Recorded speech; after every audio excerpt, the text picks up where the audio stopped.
അസ്സലാമു അലൈക്കും വറഹ്മത്തുള്ളാ. നമ്മളിൽ ഭൂരിഭാഗം ആളുകളും ഒരുപാട് വിഷമങ്ങളും പ്രയാസങ്ങളും ബുദ്ധിമുട്ടുകളും അനുഭവിച്ച് ജീവിക്കുന്നവരാണ്.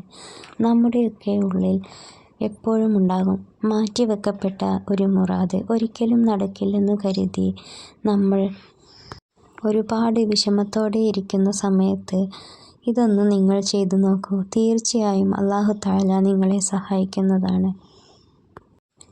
വെള്ളിയാഴ്ച ദിവസം സുബ്ഹി നിസ്കാര ശേഷം ഒരു ചെറിയ സൂറത്ത് നിങ്ങൾ ഓതണം. ഏതാണ് ആ സൂറത്തെന്നല്ലേ? ബിസ്മില്ലാഹിർ റഹ്മാനിർ റഹീം ഇദാ ജാഅ നസ്റുല്ലാഹി വൽ ഫത്ഹ് എന്ന് തുടങ്ങുന്ന ചെറിയൊരു സൂറത്താണ്. ഒരുപാട് മഹത്വങ്ങളുള്ള ഖുർആനിലെ ചെറിയ ഒരു സൂറത്താണ് ഇത്. ഇത് നിങ്ങൾ വെള്ളിയാഴ്ച ദിവസം സുബ്ഹി നിസ്കാര ശേഷം 99 പ്രാവശ്യം ഓതണം. ഇത് ഓതുമ്പോൾ നമ്മുടെ മനസ്സിൽ നമ്മൾക്ക് നടക്കാതെ പോയ ആ മുറാദിനെ നമ്മൾ കരുതിക്കൊണ്ട് 99 പ്രാവശ്യം ഈ സൂറത്തിനെ നിങ്ങൾ ഓതണം. അതിനുശേഷം ബാക്കി എല്ലാ ദിവസവും 11 ദിവസമാണ് നിങ്ങൾ ഇത് ചെയ്യേണ്ടത്.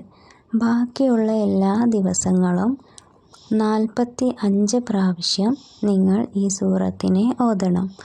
ആദ്യത്തെ വെള്ളിയാഴ്ച ദിവസം മാത്രം 99 പ്രാവശ്യം ഓതുക.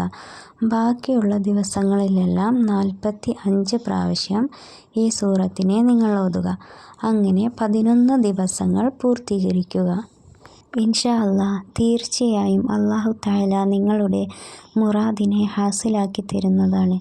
ഒരുപാട് പേരുടെ അനുഭവങ്ങളിലൂടെയാണ് ഇത് പറയുന്നത്.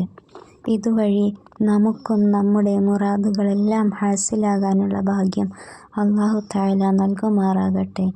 ഇനി ഈ 11 ദിവസത്തിന് ശേഷം അല്ലാഹു തആല നമ്മുടെ മുറാദ് ഹാസിലാക്കി തന്നു എന്നിരിക്കട്ടെ.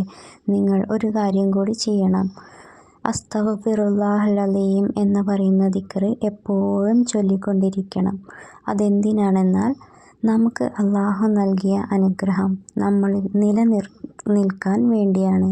അതുകൊണ്ട് എപ്പോഴും അസ്തഗ്ഫിറുല്ലാഹൽ അലീം എന്ന ദിക്റ് നമ്മൾ മുടങ്ങാതെ ചൊല്ലുക. ഇൻഷാ അല്ലാഹ് നമ്മുടെ എല്ലാവരുടെയും മുറാദുകൾ അല്ലാഹു തആല ഹാസിലാക്കി തരുമാറാകട്ടെ. ആമീൻ ആമീൻ യാ റബ്ബൽ ആലമീൻ.